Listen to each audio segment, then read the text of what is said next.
Now, you may have never heard of the YouTuber Airrack, but if you try to look him up right now to find out who he is or what he does on the platform, the first thing that would come up in your search bar would be Airrack Exposed, Airrack Fake, and Airrack Fakes videos. From clearly faking videos for years to doxing someone just for fun, Airrack has found himself in a huge amount of controversy lately. Not to mention how some people hate him just for being yet another MrBeast clone. If you look at the comments on Airrack's first two videos, you can clearly see how tarnished his reputation has become just in the past couple of weeks. The older comments are filled with people saying how much Airrack brightens their day and how proud they are to say that they've been with him from the start. But if you look at the newer comments, people are saying bro went from making night lapses to doxing a pilot, and I guess he thought nature isn't as fun as bullying pilots for views.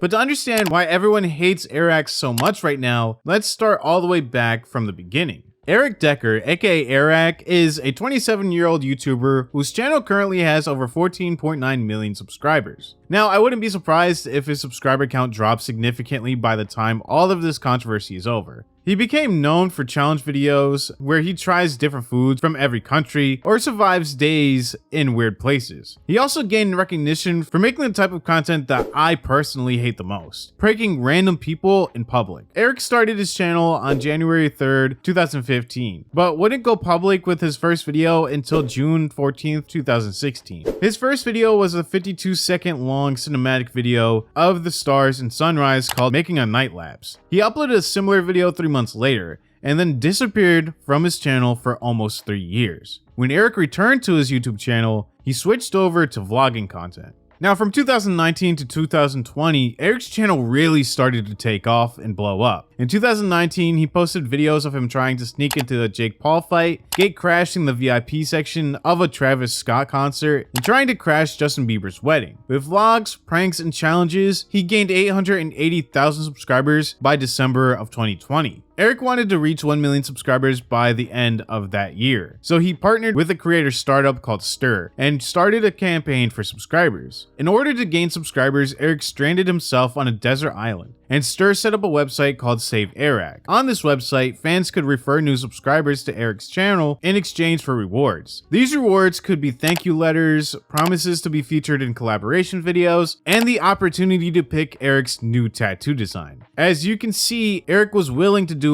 absolutely anything to gain internet fame. With this campaign, Eric gained 250,000 subscribers in just 2 weeks and surpassed 1 million subscribers on December 27th, 2020. Into 2021, Eric continued to grow his channel with pranks and social experiments. In November of 2021, he started to make MrBeast style content. He hosted a ping pong tournament called Extreme Pong where influencers competed for a $120,000 prize. A lot of people, including myself, think Eric is just another one of the hundreds of MrBeast clones on the platform. But the difference with him is that he actually got recognition from MrBeast and even got into his inner circle, unlike the other clones that are on YouTube right now. 2 months after Eric's ping pong tournament, he was a contestant in the MrBeast YouTube Originals show Creator Games competing for $1 million. Next is where Eric's career really started to skyrocket, and where he gained an amazing reputation on the internet. Well, of course, until it all came crashing down. Zach King won the Creator Games, but Eric got him to donate $55,000 of the prize money to the Atlanta Community Food Bank by eating hot wings that were 3 million Scoville units. In 2022, Eric was invited to be a keynote speaker at the annual Vid Summit conference. Then, he was invited to join FaZe Clan by MrBeast. Eric was becoming so successful that MrBeast predicted him to be the next YouTuber who would reach 100 million subscribers on the platform. Yeah, I think most people just if a lot of these YouTubers, they have $10 million in their bank account, which just factually would not upload a fraction of how much they do currently. For sure. Which obviously, if they're going to get up to this point, that will happen. And then I think that's where a lot of them fall off. Yeah. So you kind of have to be just I think Airrack shares that same just almost dumb, right? Like you have enough money where you just don't have to work anymore, but you keep going because you love it. And I think that's very few people, most people, $5-10 million is what they do. Very few people keep going and want to live that hellish lifestyle where you're on the treadmill and you're just going and going and going, even when you don't have to be. What do you think makes those people different? Why are they like that? Why are you like that? I don't know. I couldn't tell you. I feel like it'd be better for someone to examine me and say it because I have all sorts of biases. For me, it just feels like it's baked in my bloodstream. You could tell he got it Airrack from the beginning though too. Yeah. Yeah. I remember when YouTube used to recommend him. You see those channels, all of a sudden it's they start recommending someone with like 100K views, Yeah. right? Yeah. And it's like, oh shit. And you then just tell you he's can tell the the next title, the thumbnail, like Yeah. then you watch the video, it's like, okay, this guy's a YouTuber. He You know, is. he And, gets it. and he's a psychopath. Like he's the kind of guy that would walk across America or do crazy shit like that. So I think he's the next person to get 100 million subscribers. In December 2022, he hosted the 12th Streamy Awards, and the award show was live streamed exclusively to his YouTube channel. Then in the same year, Eric hit 10 million subscribers. Now that we have his rise covered and where he's gotten to at this point in his career, what caused everyone to start to hate him? In April of 2023, Eric appeared in a Wired interview. This video is titled Airrack Answers the Web's Most Searched Questions. In this interview, he was asked if he had ever faked one of his YouTube videos. Of course, he said no, but not everyone believed that. His answer is actually extremely cringy looking back now, because he said that the question, do you fake your videos, actually triggers him, because he works so hard on them. Does Airrack fake videos? This question triggers me because of the lengths that we go to make sure that videos are not faked, unscripted, completely real. We'll like reshoot entire videos. We have people living in separate houses so that information isn't shared between myself and my friends. Like we go so far to make sure that videos are not faked, so no. You can count on me to not fake videos, unlike almost every other creator on the platform. I feel like I just started 100 beefs. Not sorry about it. Clearly, he wasn't that triggered because he continued to fake the videos. I can't believe he actually said, you can count on me to not fake videos, unlike almost every other creator on the platform. No, Eric, we can't count on you. And for you to put other creators down is hypocritical with the hindsight that we have now. In November of 2023, Eric said he was starting a 30 days around the world challenge that would go from December 1st to December 30th. For this challenge, he would upload a video of him traveling to a different place every day for 30 days. The rules of the challenge were that if he didn't post every day, his channel would be deleted by Mr. Beast. Claiming to be starting this challenge was a bad idea, seeing that after the interview, people were already wondering if his videos were fake. Also, it's pretty convenient that the challenge would be in December, the month where AdSense revenue from views is higher than any other time of the year. About halfway through December, on the 17th, Soggy Cereal posted a video entitled Airrack, King of Faking Content. This video really started to expose Eric and catch him in his lies. Soggy Cereal proved that almost every video in Eric's 30-day challenge was filmed before December 2023. 3 minutes into the first episode of the series, Eric runs into a closed road. The road was closed because of the Dublin Services Parade, which took place on September 2nd. The most incriminating evidence was that in one of the videos, Eric's watch said September 12th, which obviously it's not December. Also, Eric was holding meat that had an expiration date for September 18th. And Soggy Cereal points out that Eric claimed to be in Switzerland in December, but in the video, there wasn't any snow on the ground. After Soggy Cereal exposed all of this evidence, it became pretty obvious that the 30-day challenge was more like a 3-month challenge. Soggy Cereal also pointed out that Eric was trying to lie about where he was traveling from in the videos. Sweet mean on an airplane. I'm okay. Anyway, during the flight itself, you can clearly see on several occasions that the plane never left southern Italy. It left Houston, USA. You can also see the flight plan over here, and as a geographical expert, I know that this is Europe. And you know where the arrow is originating from? Well, that's America. And you can see the arrow is going all the way to Dubai. And that's the power of geography, baby. In one of the 30-day challenge videos, Eric said that he was getting on the flight from Italy to the UAE. But if you look, you can clearly see that the flight is taking off from Houston, Texas, not Italy, like Eric says. Across the challenge series, Eric also met with other creators, which was another big mistake if he was trying to successfully pull off a huge lie. He featured a group of 50 competitive eaters from Australia in his video. One of the competitive eaters posted his own vlog from the time that Eric was there on November 18th. So obviously, Eric was there in November and not December. Eric left a comment on Soggy Cereal's video in a last-ditch effort to defend himself. There, he would write, "Yo, appreciate the feedback. We are out shooting the series as we speak, but as I mentioned in the videos, some of them were shot before the series, so we can give ourselves a head start to edit and make the videos as good as possible. Biggest lesson is to more clearly communicate, uploading every day while I travel around the world. I think I could have been more clear in the exact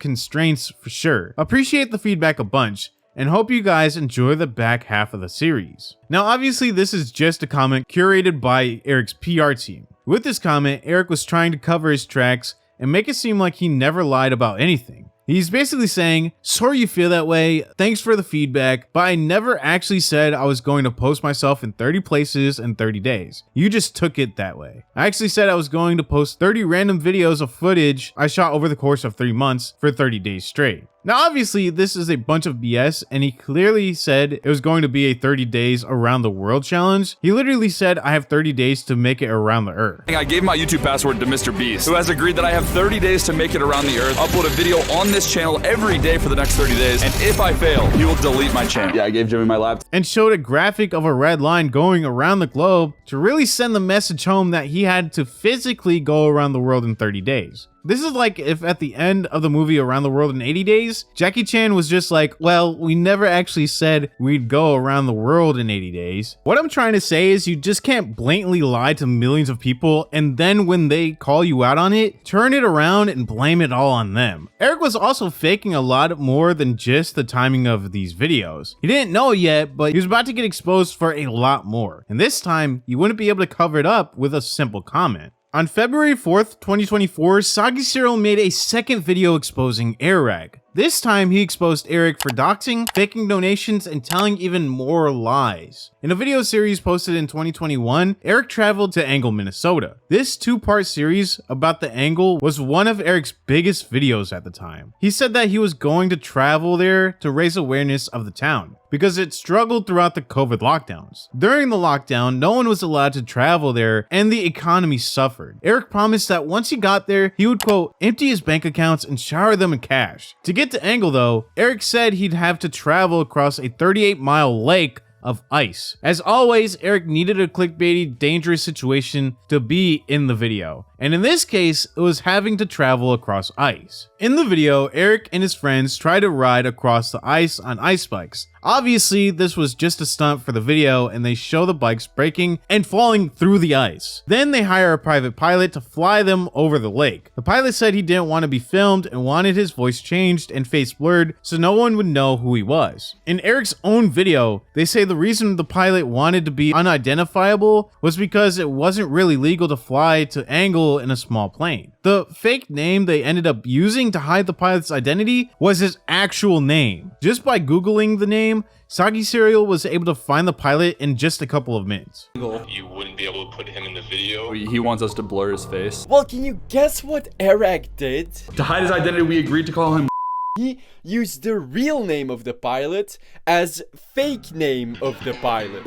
Can't make this shit up, man. I'm not going to leak the name of the pilot. I'm gonna censor it out of respect for him. But you can still find it in Airrack's video. I mean, they fucking chant it over and over again.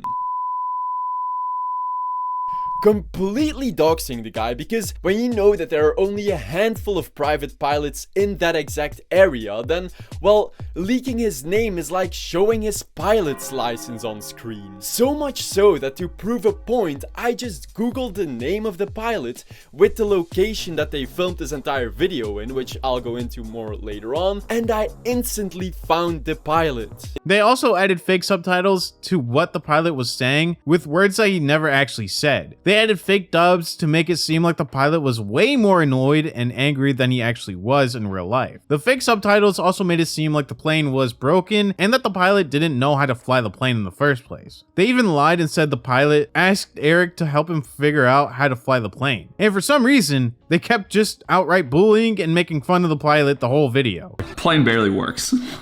Everybody ready? Ready to go. Clear. Come on. Stupid plane. Looks like embarrassed because he's trying to start the plane. Yeah. He's like talking up all this game about how sick he is at flying planes. Tries to start it, doesn't start. Wow, why don't you start? God damn it.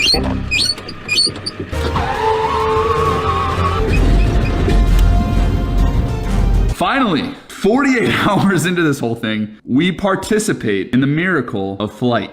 Decided to play rock, paper, scissors with his own hands.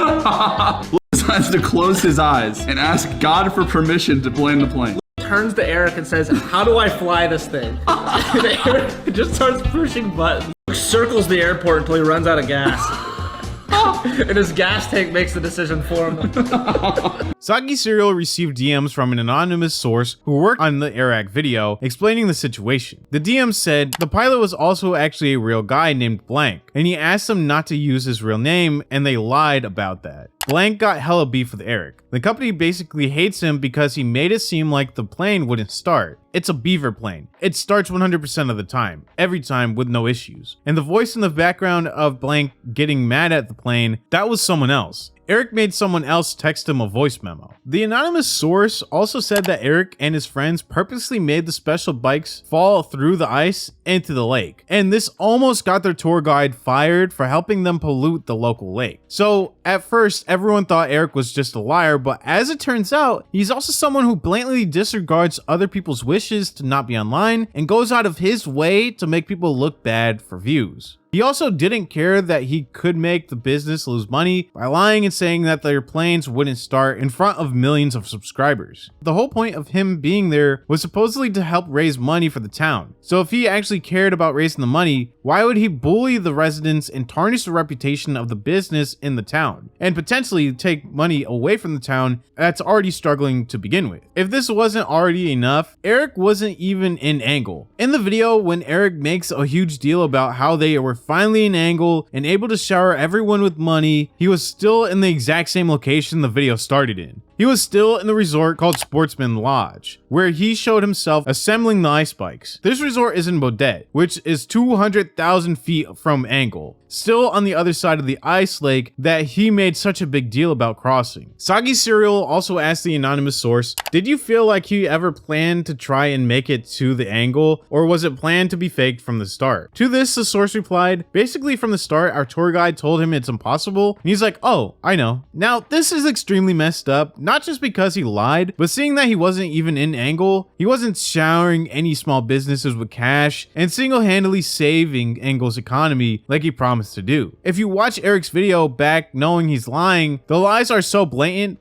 that it's actually ridiculous. He makes a huge deal about how nice the new hotel in the Angle is and how great the food is in the Angle, knowing that he's literally in the same hotel he's been in all along. And it's not even in the Angle. With a quick Google search, Soggy Cereal proved that the Angle hotel, restaurant, heated pool, and arcade Eric keeps going on about are all on the Sportsman Lodge website. I know about the Sportsman Lodge resort. You sweating yet? See, they do this entire bullshit Angle cabin tour. Giant windows. Sleeps 5 people. We only have 4.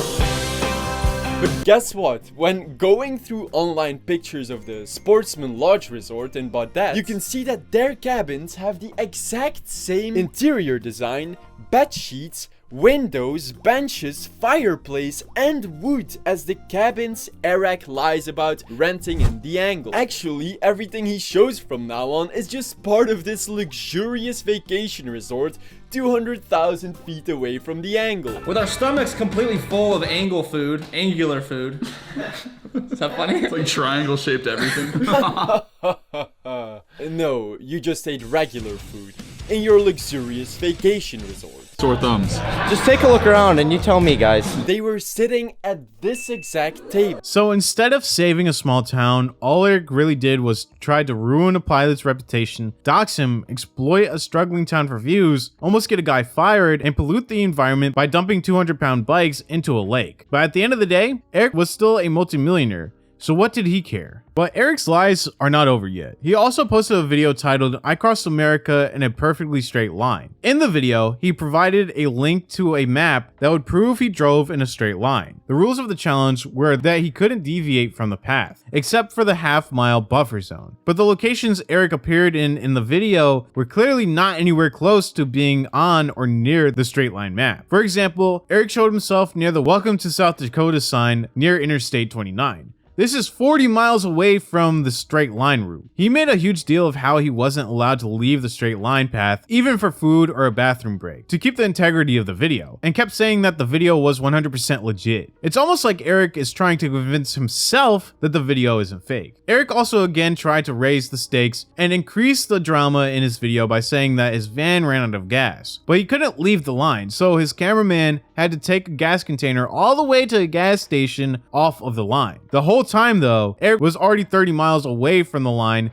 proven by the land markers in the background of the video. He also lied about having to rent special vehicles to travel through a dangerous forest, across a frozen swamp in the middle of the night to stay on the line. As it turns out, this dangerous forest doesn't even exist. The editors just made it seem like they were deep in a huge forest and photoshopped the map in the video to show a more dangerous terrain. Even if it did exist, the bike rental place where Eric rented the special vehicles is 28 miles away from the straight line route. Now last week, Eric actually deleted both of his videos, where he travels to the angle and his video traveling across America in a perfectly straight line. He probably did this so commentary YouTubers like myself wouldn't be able to clip his original videos and expose him, but it clearly wasn't enough, because here we are. He hasn't admitted to anything yet, but if he is so innocent, why delete the videos in the first place? He also hasn't posted on his community tab in almost 2 months. This was probably to avoid all of the hate comments that were in his community posts. But his last community post is still being flooded with new negative comments, calling him a faker and a doxer.